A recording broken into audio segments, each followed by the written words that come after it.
Operacioni i monitorimit ngresh shqetësimin për presionin ndaj organeve të vettingut. Vëzhguesit ndërkombëtar shprehen për Vizion Plus. Ka përpjekje për intimidim. Haradinaj kundër Thaçit, kufit lëvizin vetëm me luftë, me Beogradin diskutojmë njohjen reciproke. Vučić deklaron s'ka zgjidhje pa dhimbje, marrëveshja jo e lehtë. Dhjetra dasmor përfundojnë në spitalin e Elbasanit, shkak ushqimi në një prej restoranteve të qytetit. Ako u nis verifikimet, mbyll biznesin deri në fund të hetimeve.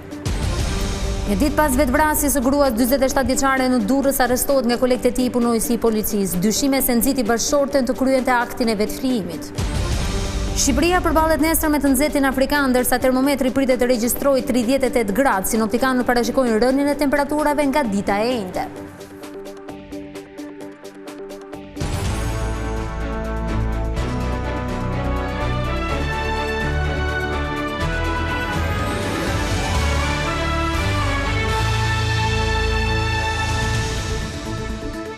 Përshëndetje të nderuar zonja dhe zotrinj, do të jemi së bashku në këtë edicion informativ të orës 19 këtu në ekranin e Vizion Plus.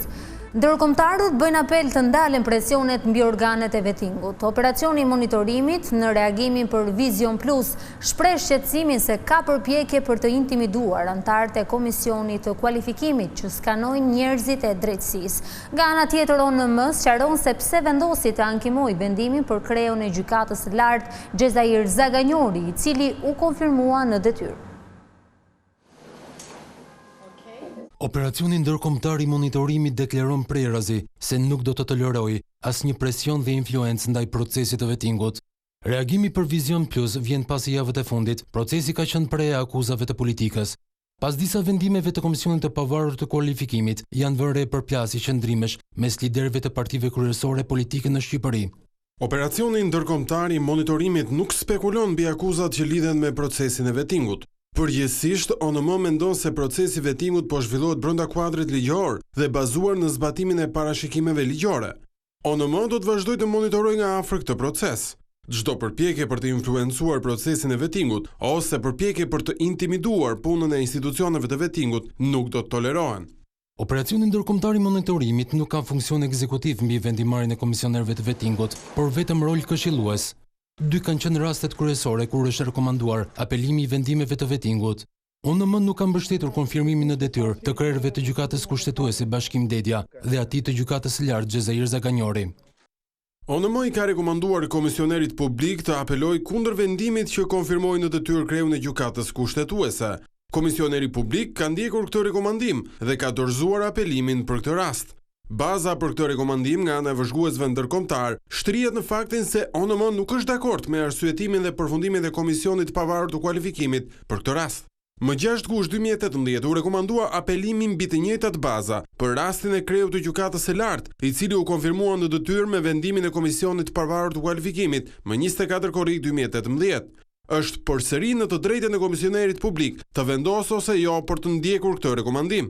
Të pyetur mbi vendimet për shkarkimet e njerëzve të drejtësisë, vëzhguesit ndërkombëtar theksojnë se procesi po monitorohet me kujdes.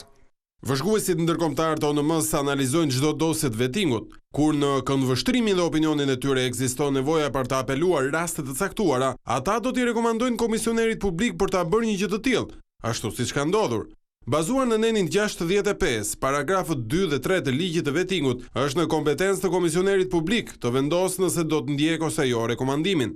ONM beson se trupa e apelit do të rishikojë tërësisht të gjitha çështjet që shqyrton. Për operacionin ndërkombëtar të monitorimit, procesi i vettingut po zhvillohet në përputhje me parashikimet në aneksin kushtetues dhe ligjin e vettingut. Prej nisjes së procesit, zbatimi i tij është mbajtur nën mbikëqyrjen dhe drejtimin e vëzhguesve ndërkombëtar, të cilët janë prezent në të gjitha institucionet e vettingut. Prej ditës së parë të nisjes së punës, nënvizohet fakti se ONM ka pasur marrëdhënie të shkëlqyera me të gjitha organet, duke vënë re se anëtarët e tyre kanë qenë të përkushtuar për të çuar përpara procesin. Kryeministri Haradinaj reagoi për herë të parë për propozimin e presidentit duke e kundërshtuar atë me forcë. Madje shefi i qeverisë tha se vetëm lufta mund t'i lëvizë kufijtë e Kosovës. Haradinaj shkoi më tej kur akuzoi Thaçin se bën politikën e Rusisë, duke thënë se vetëm Putinit i intereson korrigjimi i kufijve në Ballkan. Në kulmin e debatave që ka shkaktuar ideja e presidentit të Kosovës për korrigjimin e kufive, kryeministri Ramush Haradinaj lëshon paralajmërimin e fortë, duke dalë kategorikisht kundër Hashim Thaqit. Në një konferencë për shtyp pas mbledhjes së qeverisë, Haradinaj deklaroi se kufijtë e Kosovës ndryshohen vetëm me luftë. Kufijtë janë vendosur me luftë, veç lufta i luan. Kush kujton se luan kufit, ndryshe ka bëjmë është. I pyetur për opsionin e bashkimit të Preshevës me Kosovën, Haradinaj theksoi se kufijtë tashmë janë vendosur dhe nuk mund të ndrohen. Kufijtë janë të qetë që marrë Preshevën. Ato s'ka dilem kur kush besoj, por e thash edhe një herë ta kufi me vendos nga lufta e fundit, për ushtrisë shqiptare të Kosovës, edhe ndërhyrja e NATO-s, ta në kufi lufte. Janë 10.000 njerëz në tokë për ta kufi. Jo veç brezit më rampë, atë ma hershëm, është bukur imagjinat e letë me vendu se dikush tunë me kufi, shtuat me ta kufi. Kryeministri shtoi se vetmja gjë që ka mbetur për të zgjidhur mes Kosovës e Serbisë është njohja reciproke mes vendeve, dhe se i vetmi person që i intereson ndryshimi kufive në Ballkanin Perëndimor është presidenti i Rusisë, Vladimir Putin.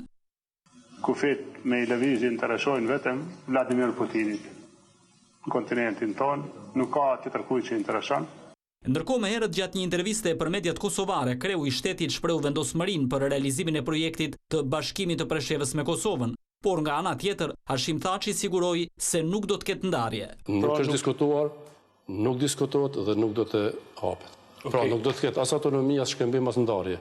Liderët politik në qeveri e opozite kundërshtojnë idenë e presidentit, kreu i vetëvendosjes Albin Kurti e konsideron të rrezikshëm korrigjimin e kufive, ndërsa kryetari i nismës Fatmir Limaj shprehet se as presidenti e as kryeministri nuk kanë të drejtë të bisedojnë në emër të vendit për një autonomi ose për një republikë serbska në Kosovë.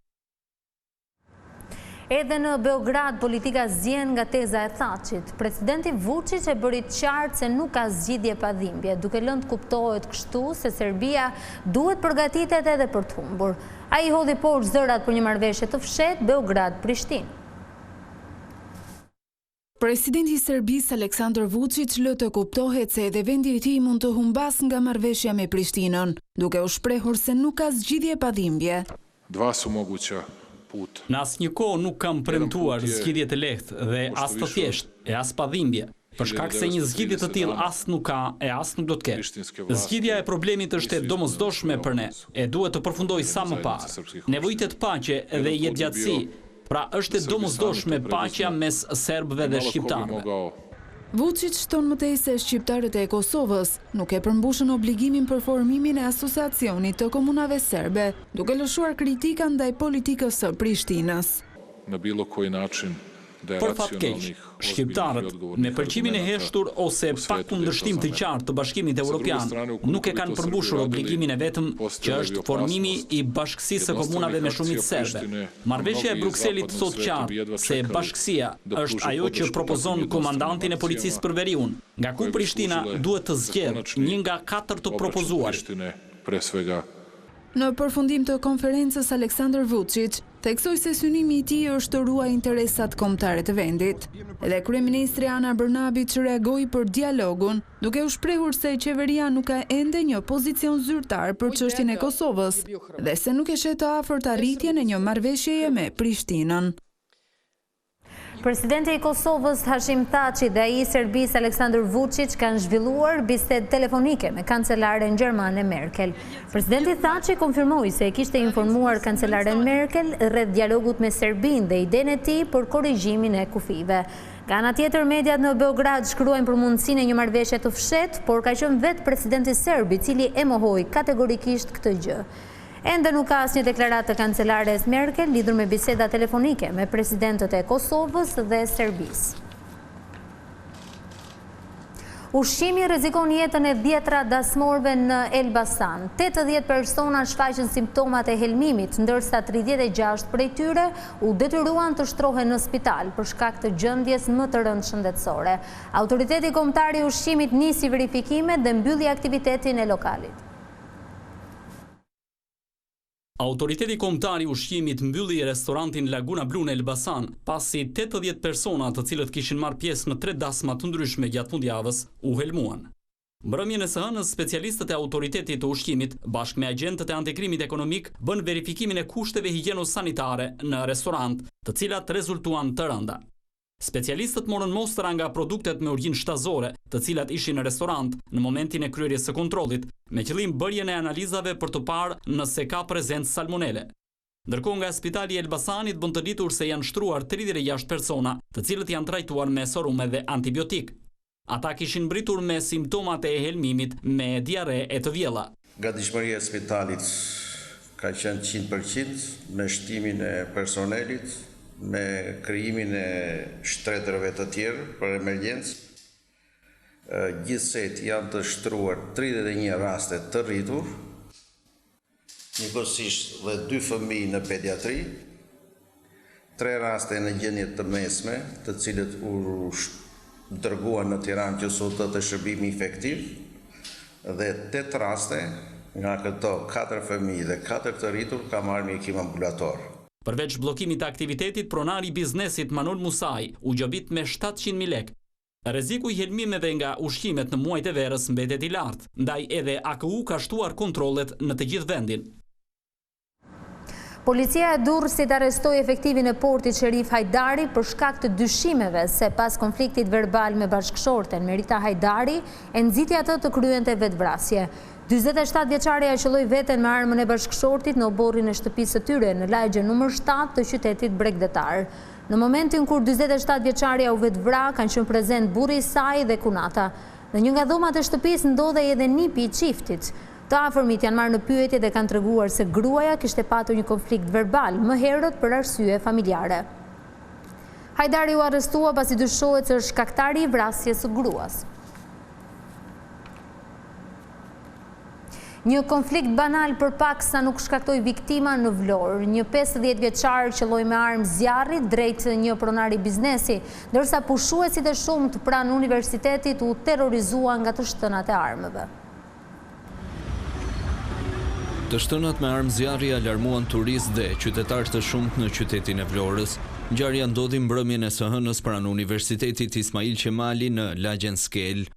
Pronari i një dyqani ushqimori shpëtoi mrekullisht plumbave në drejtim të tij pas një konflikti për arsye banale.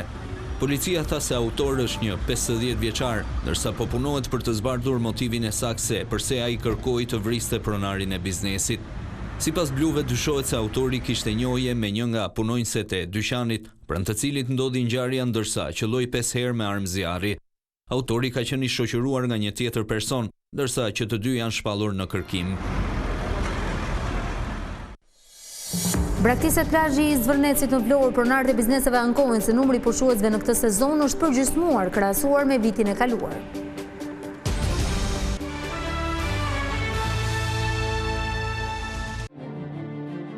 Korupcion, rishfet, abuzim, shkelje e ligjit, vjedhje, padrejtësi, dhunë. Të gjitha mund t'i denoncosh në adresën veting@vizionplus.tv, si dhe numrin e telefonit 00355 69 70 79 999. Vizion Plus do të shqyrtoj çdo rast, jo thjesht për ta publikuar atë, por edhe për trajtuar më shumë për shkeljet e raportuara. Dërgoni denoncimin tuaj me tekst, foto e video. Çdo dëshmi do të ketë përgjigje. Vizion Plus garanton privatësinë dhe anonimatin kur ai kërkohet. Vetingu nis nga ti. Një aksident i rënd rrugor ndodhi mesditën e kësaj të martën në aksin Fier-Roskovec. Teksa drejtonte kamionin tip Benz, Festim Toska, 43 vjeç, banues në Roskovec, aksidentoi 48 vjeçarin Edmond Dine. Ngjarja ndodhi në fshatin Zharrës, ndërsa i aksidentuari u dërgua menjëherë në spitalin e Fierit, por nuk mundi të mbijetonte plagëve të marra. Policia ka mbritur në vendngjarje e ka shoqëruar në komisariat 43 vjeçarin Toska, ndërsa dyshohet se shkaki i aksidentit u bë shpejtësia, por edhe prerja e rrugës nga ana e këmbësorit. Shqipëria pritet të përballet me valën e të nxehtit afrikan. Specialistët e shërbimit sinoptikan thonë se temperaturat pritet të arrijnë në vlerën e 38 gradëve, ndërsa nga e njëjtja nis një rënje e lehtë e tyre. Dita e mërkurë pritet të regjistrojë temperatura jashtëzakonisht të larta në Shqipëri. Meteorologët paralajmërojnë ardhjen e një vale të nxehti nga Afrika që ka prekur edhe vende të tjera të Evropës. Aktualisht në Shqipëri po qarkullojnë masat ajrore të nxehta, të cilat kanë sjellë temperatura në vlerat e tyre maksimale nga 33 deri në 36-37 gradë Celsius. Piku në temperaturave pritet që të arrijmë ditën e nesërme, ditën e mërkurë, ku vlerat do të shënojnë edhe 38 gradë Celsius në zona si Shkodër, Elbasan, Kuçov, Gjirokastër. Përgjithsisht, gjatë ditës ne do të kemi dhe shtim të vranësirave, vranësira të cilat do të jenë të karakterit mesatar, kryesisht në pjesën lindore dhe jugore të territorit, aty ku nuk do të mungojnë ditën e njëjtë dhe rreshje fare të izoluara në pjesën jugore të vendit. Por, edhe pse termometri pritet të shënojë 38 gradë Celsius, specialistët thonë se prej ditës së njëjtë dhe në vazhdim pritet një rënje e lehtë e temperaturave. Pas regjistrimit të vlerës më të lartë të temperaturës, pritet që dita gradualisht të njëjtën, të premten dhe të shtunën të kemi një rënje të lehtë të temperaturave me 2 deri në 3 gradë në vlerat e tyre maksimale. Vala e të nxehtit ekstrem, sipas sinoptikanëve, është e shoqëruar edhe me lagështi, e kjo bën që të ndihet më shumë se sa temperatura që regjistron termometri në hije. Sezoni turistik dhe dyndjet e vizitorëve drejt juglindjes së vendit ka bërë që policia të vërë në zbatim një plan të përforcuar masash. Drejtoria e policisë së qarkut të Korçës bën me dije se uniformat blu kanë kaluar me shërbim 10 orarësh, ndërkohë që janë shtuar edhe 200 efektiv të tjerë. Në të njëjtën kohë janë shtuar edhe patrullat e rendit dhe rrugores për të përballur fluksin e lëvizjes së mjeteve në akset kombëtare. Qarkullimi gjatë këtyre ditëve është rritur edhe për shkak të kthimit të emigrantëve kryesisht nga vendi fqinj Greqia. Shërbimet e përforcuara të policisë pritet vazhdojnë deri në fund të sezonit turistik. Një cister nafte në Sarand kërcënon turizmin, ndërsa në port është ankoruar jahti luksozi babait të emirit të Katarit, për briti qëndron edhe një anije vjetër. Autoritetet nuk kanë marrë asnjë mas për ta larguar. Saranda është shndruar kohët e fundit në një stacion të rëndësishëm të jahteve luksoze që zgjedhin të vizitojnë Bregdetin shqiptar. Gjithnjë e më tepër perla e jugut po vizitohet nga të huajt. Mysafir ka qenë edhe babai i emirit të Katarit. Jahti Peskatësh qëndron në port, ndërsa në ditët në vijim pritet të vizitojë edhe rivjerën shqiptare, duke bërë disa ndalesa. Por në një kohë që mjetet lundruese luksoze kanë hyrë në ujërat shqiptare, duke sjellë shpresë për zhvillimin e turizmit elitar, pamja që shihet është trishtuese. Fare pranë jahtit luksoz të babait e emirit Katarit, qëndron çuditshëm një cister nafte. Ditët e fundit anija është bërë edhe shkak për një incident, i cili nuk është bërë publik nga autoritetet. Pavarësisht se cisterna ka kohë e ankoruar aty, nuk është marrë ende asnjë mas për ta larguar, ndërkohë që rreziku i ndotjes nga shkarkimi i naftës dhe vajrave është i madh. Pushuesit braktisin një prej zonave më të bukura të Bregdetit të Vlorës. Plazhi i Zvërnecit këtë vit është thuajse i boshatisur dhe këtë e konfirmojnë pronarët e bizneseve. Teksa sezoni turistik është në pikun e tij, Zvërneci duket i boshatisur. Ata që ankohen më shumë janë administratorët e bizneseve që ofrojnë shërbimet në plazhe. Pronarët e subjekteve thonë se këtë vit ka pasur një rënje të ndjeshme të pushuesve krahasuar me një vit më parë. Në këtë sezon, si e shikoni dhe vetë, gjendja është shumë e dobët, shpenzimet janë të mëdha, konfluksi i njerëzve ka rënë jashtëzakonisht, prisnin më shumë të vinin dhe është shumë bosh vendi, e shikoni dhe vetë. Emigrantët s'kan ardhur fare, pothuajse edhe të huajt shumë pak në vitin e kaluar, kjo do thotë ka rënë shumë jashtëzakonisht. Mund të themi 7%, 3% ka rënë shumë. Por pavarësisht se pushuesit janë të pakt, ata që kanë zgjedhur si destinacion këtë plazh shprehen të kënaqur, si me çmimet edhe me shërbimin. Është deti shumë i mirë, ka pastërti, gatuajnë mirë, plazhi është i pastër, nuk ka ujëra të zeza. Është rregulluar shumë vitet e fundit. Jashtëmase. Pastër, rregull, çdo gjë. Çmimet janë të njëjta, s'ka ndonjë ndryshim ekstrem. Janë normale, siç i kemi ne në qytetin e Korçës, kafet ashtu janë dhe kështu. Janë të arsyeshme shumë. Shezlloni këtu, nuk janë më të larta. Mirë janë, nuk janë keq. Mjaftueshëm pa. Kemi dhe vrojtues plazhi, kosha ku i dhen mbeturina, qendra shëndetësore është tu afër, çdo gjë na pëlqen. Në sezonet e kaluar në Zvërnec janë regjistruar disa raste mbytjesh, edhe për shkak të rrymave detare. Por këtë vit realiteti është krejt ndryshe, pasi kullat e vrojtimit janë vendosur në distancën e përcaktuar. Partia Demokratike vion akuzat në adres të qeverisë duke bërë përgjegjëse për varfërinë si pasojë e korrupsionit të lartë. Deputeti Agron Sheha i tha se vjedhja e certifikuar përmes skemës së partneritetit publik-privat është kriminale dhe çnjerëzore. Kjo qeveri nuk përdor tenderat për të ndërtuar infrastrukturën, si këshillojnë të gjitha institucionet ndërkombëtare, por partneritetet sepse në këtë mënyrë thela bëhet më e majme, vidhet më shumë dhe për një kohë më të gjatë. Mjafton një fakt, nga mbi 200 partneritete që qeveria Rama ka bërë, pothuajse asnjë prej tyre me vlerë të rëndësishme nuk është bërë me një kompani perëndimore. Sepse Rama partneritetet i bën vetëm me disa oligarkë shqiptar, vetëm ata që pranojnë të bëhen partner biznesi me Ramën mund të fitojnë një koncesion, sepse vetëm ata i kthejnë Ramës një pjesë të parave që Ramës i duhen për të konsoliduar pushtetin e tij absolut. Emigrantët shqiptar në Greqi që humbën dokumentet e tyre nga zjarri i vdekjeprurës në Atikën Lindore do të kenë mundësi t'i zëvendësojnë ato pa shpenzime. Lajmi është shpërndar nga ambasada jonë në Athinë, e cila njofton mbulimin e të gjitha shpenzimeve. Ky është vendimi që ka marrë ministri për Europën Ditmir Bushati për të lehtësuar shqiptarët që jetojnë në vendin fqinj. Ambasada në Athinë apelon që të gjithë emigrantët të paraqiten për të nisur procedurat e zëvendësimit të dokumenteve. Zjarri i 23 prillit në Atikën Lindore shkaktoi shumë viktima, ndërsa mes dhjetrat plagosur kishte edhe shqiptar.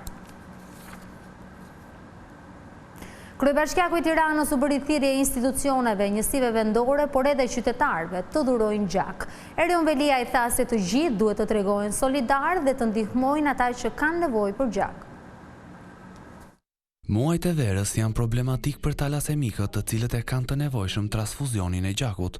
Ndaj, kryebashkiaku i Tiranës përsëriti sot thirrjen për të gjitha institucionet, njësitë vendore të biznesit dhe individët që t'i përgjigjeshin pozitivisht nismës së presidentit të Republikës për dhurimin e gjakut. Kemi kaluar të paktën 1/3 e institucioneve të bashkisë dhe besoj që deri në fund verës të gjitha institucionet e bashkisë do kenë bërë dhurimin maksimal të gjakut, që pastaj kur të kthehen në shtator nga pushimet të fillojnë bizneset. Po ka sot biznese që kanë më shumë staf se një drejtori e bashkisë.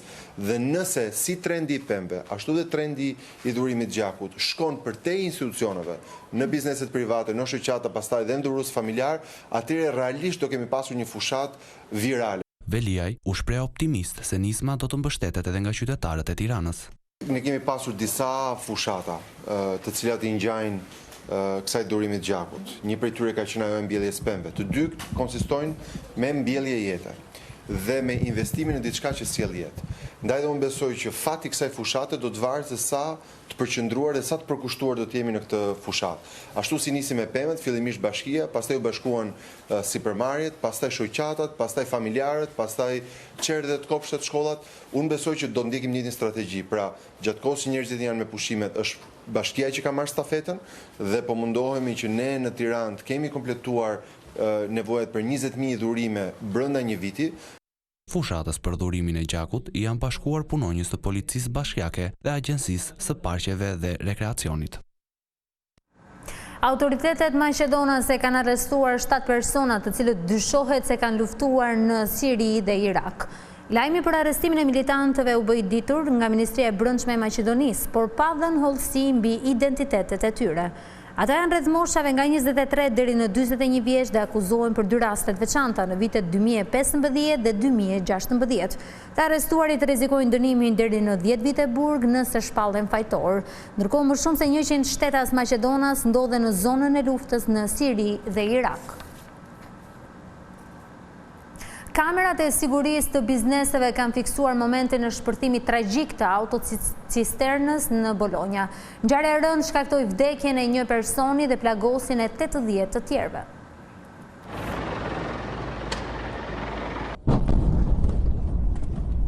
Ky është momenti i shpërthimit dramatik të autocisternës në Bolognë që tronditi Italin të hënën.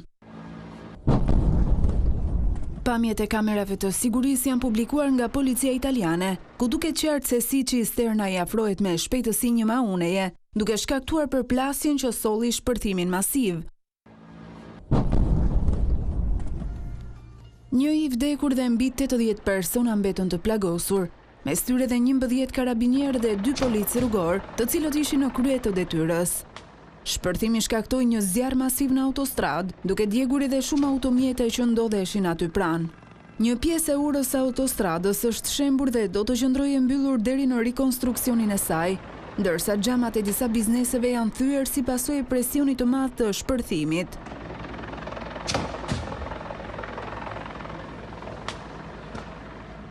Shpërthimi ishte aq i fuqishëm sa tymi dhe shtyllungat e zjarrit dukeshin nga të gjitha anët e Bolonjës. Kryeministri italian Giuseppe Conte ka vizituar të plagosurit që ndodhen në spital. Edhe Ministri Infrastrukturës Danilo Toninelli ka shprehur solidaritet për të plagosurit, por gjithashtu tha se qeveria do të marrë masa për të parandaluar tragjedi si ajo e së hënës në rrugët e Italisë. Operacioni monitorimi ngre shqetësimin për presionin ndaj organeve të vettingut. Vëzhguesit ndërkombëtar shprehen për Vizion Plus, ka përpjekje për intimidim. Haradinaj kundër Thaçit, kufijt lëvizin vetëm me luftë me Beogradin, diskutojmë njohjen reciproke. Vučić deklaron s'ka zgjidhje pa dhimbje, marrëveshja jo e lehtë. 10 dasmor përfundojnë në spitalin e Elbasanit shkak ushqimit në një prej restoranteve të qytetit. AKU nis verifikimet, mbyll biznesin deri në fund të hetimeve.